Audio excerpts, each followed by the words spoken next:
మీ మార్కులు కానివ్వండి, ర్యాంకులు కానివ్వండి ఎక్కడి వరకు ఉపయోగపడతాయంటే సెలక్షన్ లిస్ట్లో మీ పేరు వచ్చేదాకా ఉపయోగపడతాయి. వన్స్ సెలక్షన్ లిస్ట్ వచ్చిన తర్వాత సెలక్షన్ లిస్ట్లో ఉన్న పోస్టులని రోస్టర్ని బేస్ చేసుకుని వాళ్ళు తీసుకుంటారు. మీకు జిల్లాలో ఫస్ట్ ర్యాంక్ వచ్చింది, సెకండ్ ర్యాంక్ వచ్చింది, థర్డ్ ర్యాంక్ వచ్చింది, ఫోర్త్ ర్యాంక్ వచ్చిందని చెప్పేసి ఆ 1, 2, 3, 4 క్యాండిడేట్లని డైరెక్ట్గా వాళ్ళకి పిలిచి ఫస్ట్ పోస్ట్ ఇవ్వరు. రోస్టర్ ప్రకారం ఏ రిజర్వేషన్ వాళ్ళు ఉన్నారో, ఎవరున్నారో వాళ్ళకి కంటిన్యూస్గా వాళ్ళని 1 by 1 తీసుకుని సెలెక్ట్ చేయడం. హాయ్ హలో ఫ్రెండ్స్, అందరికీ నమస్తే. ఎలా ఉన్నారు మిత్రులందరికీ నమస్కారం. ఫ్రెండ్స్, చాలామంది అడుగుతున్నారు అసలు రాస్టర్ అంటే ఏంటి, రాస్టర్ గురించి కంప్లీట్గా ఈ వీడియోలో మనం తెలుసుకుందాం. రాస్టర్ అనే విషయానికి సంబంధించి ఈ వీడియో చూసిన తర్వాత మీకు ఏం డౌట్స్ రాకూడదు. కంప్లీట్గా ఈ వీడియోలో డౌట్స్ అన్నీ కూడా పటాపంచులు చేద్దాం. ఫ్రెండ్స్, వీడియో చూస్తున్న ప్రతి ఒక్కరు లైక్ చేయండి, మీ ఫ్రెండ్స్ అందరూ కూడా షేర్ చేయండి. ముందుగా మనం రాస్టర్ గురించి మాట్లాడుకునే కంటే ముందుగా ఇక్కడ స్క్రీన్ మీద డిస్ప్లే చేస్తున్నాం చూడండి. ఈ టేబుల్ గురించి ఫస్ట్ చూడండి, తర్వాత మనం నెక్స్ట్ డిస్కస్ చేద్దాం. ఇక్కడ ఫస్ట్ పాయింట్ అనేది ఓసీ ఉమెన్కి ఉంది, సెకండ్ పాయింట్ అనేది SC1 ఉమెన్కి ఉంది, థర్డ్ పాయింట్ అనేది ఓసీకి ఉంది, ఫోర్త్ పాయింట్ అనేది BCA ఉమెన్కి ఉంది, ఫిఫ్త్ పాయింట్ అనేది ఓసీకి ఉంది, సిక్స్త్ పాయింట్ అనేది ఓసీ VHలో ఉమెన్కి ఉంది, 7వ పాయింట్ అనేది SC2కు ఉంది, 8వ పాయింట్ ST ఉమెన్కి ఉంది, 9వ పాయింట్ ఓసీకి ఉంది. కంప్లీట్గా 100 కూడా మీరు చూసుకోవచ్చు. ఇక్కడ క్లారిటీగా నేను స్క్రీన్ మీద డిస్ప్లే చేస్తున్నాను. ఈ 100 పాయింట్లని బేస్ చేసుకుని సర్కిల్ అనేది తిరుగుతూ ఉంటుంది. మనకి ఆల్రెడీ డిఎస్సికి సంబంధించి నోటిఫికేషన్ విడుదల చేసేటప్పుడు 13 జిల్లాలకు సంబంధించి కూడా జిల్లాల వారీగా సెపరేట్గా ఖాళీల లిస్టులు అయితే ఇచ్చారు కదా, ఖాళీల వివరాలు అయితే ఇవ్వడం జరిగింది కదా. ఆ ఖాళీల వివరాలకి ఈ రాస్టర్ పాయింట్ల టేబుల్కి దగ్గర సంబంధం ఉంటుంది. Okay, note this point. ముందుగా టాపిక్లో వెళ్ళే కంటే ముందుగా ఒక పాయింట్ గురించి మాట్లాడాలి. మనకి జాబ్ వచ్చే వరకు కూడా మీ మార్కులు, మీ ర్యాంకులు అనేవి ఉపయోగపడతాయి. నేను నిన్న ఒక వీడియో చేశాను, మన ఛానల్లో ఒక వీడియో అప్లోడ్ చేసినది ఏంటి, మెరిట్ లిస్ట్ అనేది ఏ విధంగా చెక్ చేసుకోవాలి, మెరిట్ లిస్ట్ అనేది ఏ విధంగా చూసుకోవాలి, క్లారిటీగా నేను మన ఛానల్లో ఒక వీడియో చేశాను. ఓకే, జాబ్ వచ్చే వరకు కూడా మార్కులు, ర్యాంకులు అనేవి ఉపయోగపడతాయి. ఓకే, ఇంకొక పాయింట్ మనం చూసినట్లయితే మెరిట్ లిస్ట్ అంటే ఏంటంటే మొత్తంగా ఎంతమంది అయితే ఒక జిల్లాలో పరీక్ష రాస్తారో అంతమంది అభ్యర్థులకు సంబంధించిన టాప్ మార్కుల నుంచి లీస్ట్ మార్కుల వరకు కూడా అందరి మార్కుల వివరాలు కూడా ఒక PDF ఫార్మేట్ రూపంలో ఇస్తారు. దాన్ని మనం మెరిట్ లిస్ట్ అని చెప్పేసి పిలుస్తాం. అయితే మెరిట్ లిస్ట్ ప్రకారం మనకి 1:1 రూపంలో అంటే 16,347 పోస్టులకు సంబంధించి 16,347 మందిని సెలక్షన్ లిస్ట్లో తీసుకోవడం జరుగుతుంది. ఇప్పుడు పోస్టులు ఇచ్చే క్రమంలో ఈ రాస్టర్ పాయింట్ల టేబుల్ అనేది చాలా కీలకమైన పాత్ర పోషిస్తుంది. ఓకే, మనకి పోస్టులు అనేవి ఇచ్చేటప్పుడు ఈ రాస్టర్ పాయింట్ల టేబుల్ ఏదైతే ఉందో ఇది మనకి చాలా కీలకమైన పాత్ర పోషిస్తుంది. జిల్లాలో ఫస్ట్ ర్యాంక్ వచ్చిన అభ్యర్థికి ఫస్ట్ పోస్ట్ ఇచ్చేస్తారంటే ఇవ్వరు. ఇక్కడ కంప్లీట్గా రాస్టర్ అనేది డిసైడ్ చేస్తుంది. గత 2018 డిఎస్సికి సంబంధించి 13 జిల్లాల్లో కూడా ఒక్కో జిల్లాలో ఒక్కో పాయింట్ దగ్గర రాస్టర్ అనేది ఆగిపోతుంది. ఫర్ ఎగ్జాంపుల్ ఒక జిల్లాలో అంటే 50వ పాయింట్ దగ్గర ఆగిపోతే ఇప్పుడు 51, 52 ఈ విధంగా స్టార్ట్ కావడం జరుగుతుంది. ఇంకొక జిల్లా తీసుకున్నట్లయితే అక్కడ రాస్టర్ అనేది ఒక 5వ పాయింట్ దగ్గర ఆగిపోయిందంటే ఇప్పుడు 6వ పాయింట్ నుంచి స్టార్ట్ కావడం జరుగుతుంది. అదేంటి సార్, మరి ఇప్పుడు present SC1, SC2, SC3, EWS అని కొత్తగా చేర్చారు కదా, ఇప్పుడు మనకి చాలా చేంజెస్ అనేవి వచ్చాయి కదా. ఇప్పుడు కూడా గత 2018 నోటిఫికేషన్ కంటిన్యూషనే తీసుకుంటారా, లేదంటే ఇప్పుడు మళ్ళీ కొత్తగా స్టార్ట్ చేస్తారా, 1వ నెంబర్ నుంచి స్టార్ట్ చేస్తారా రాస్టర్ అనేది కూడా మీకు ఒక డౌట్ అయితే రావచ్చు.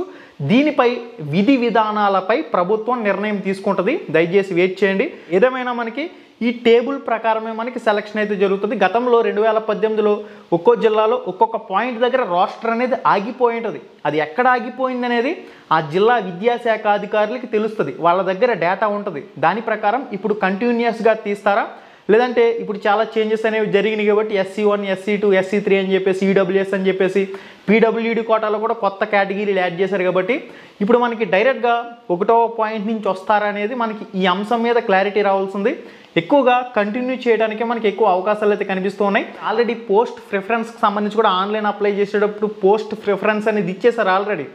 ఏంటి, municipal management, local body, government body, schools, tribal welfare, zonal welfare, ఈ విధంగా పోస్టుల ఆర్డర్ అనేది ఆల్రెడీ ఆన్లైన్ అప్లికేషన్లు ఇచ్చేశారు కాబట్టి మీకు ర్యాంకులు, మార్కులు అనేవి ఎక్కడ వరకు ఉపయోగపడతాయంటే మీకు జాబ్ వచ్చిందా లేదా అక్కడ వరకు ఉపయోగపడతాయి. మీరు కోరుకున్న ప్లేస్లో పోస్ట్కి సెలెక్ట్ కావాలన్నా, మీరు కావాలనుకున్న మేనేజ్మెంట్లో పోస్ట్ కావాలన్నా ఇక్కడ మెరిట్ కమ్ రాస్టర్ బేస్ చేసుకున్నప్పుడు ఈ 100 పాయింట్లు కూడా చాలా కీలకమైన పాత్ర పోషిస్తాయి.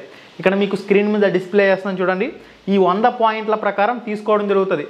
జిల్లాల వారీగా 13 జిల్లాలకు సంబంధించిన ఖాళీల వివరాలని ఆల్రెడీ రాస్టర్ ప్రకారం రూల్ ఆఫ్ రిజర్వేషన్ ప్రకారం ఎవరెవరికి ఎంత పర్సంటేజ్లో పోస్టులు ఉండాలనేది ఆల్రెడీ వాళ్ళు 13 జిల్లాలకు సంబంధించి రూల్ ఆఫ్ రిజర్వేషన్ ప్రకారం ఖాళీల వివరాలు అనేవి డివైడ్ చేసేసి రాస్టర్ ప్రకారం మనకి ఏపీ డిఎస్సి వెబ్సైట్లో 13 జిల్లాలకు సంబంధించిన ఖాళీల వివరాలు అనేవి ఉన్నాయి. ఓకే, ఒక స్టెప్ అనేది కంప్లీట్.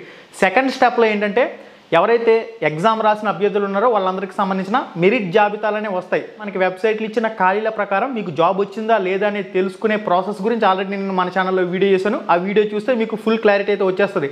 ఇక థర్డ్ స్టెప్లో ఏంటంటే సెలక్షన్ లిస్ట్ అనేది వస్తుంది. సెలక్షన్ లిస్ట్ అనేది మెరిట్ లిస్ట్ ప్రకారం అక్కడ ఇచ్చిన ఖాళీలు 13 జిల్లాలకు సంబంధించిన ఖాళీలు వేరియస్ మేనేజ్మెంట్లకు సంబంధించి మొత్తంగా ఖాళీల వివరాలన్నీ కూడా బేస్ చేసుకుని ఫైనల్ సెలక్షన్ లిస్ట్ అనేది 1:1 నిష్పత్తిలో 16,347 మంది అభ్యర్థుల్ని 16,347 పోస్టులకు సంబంధించి జిల్లాల వారీగా ఏ జిల్లాలు ఏ కేటగిరీకి సంబంధించి ఏ సబ్జెక్టుకి సంబంధించి వాళ్ళకి సంబంధించిన సెలక్షన్ లిస్ట్ అయితే తయారు చేస్తారు.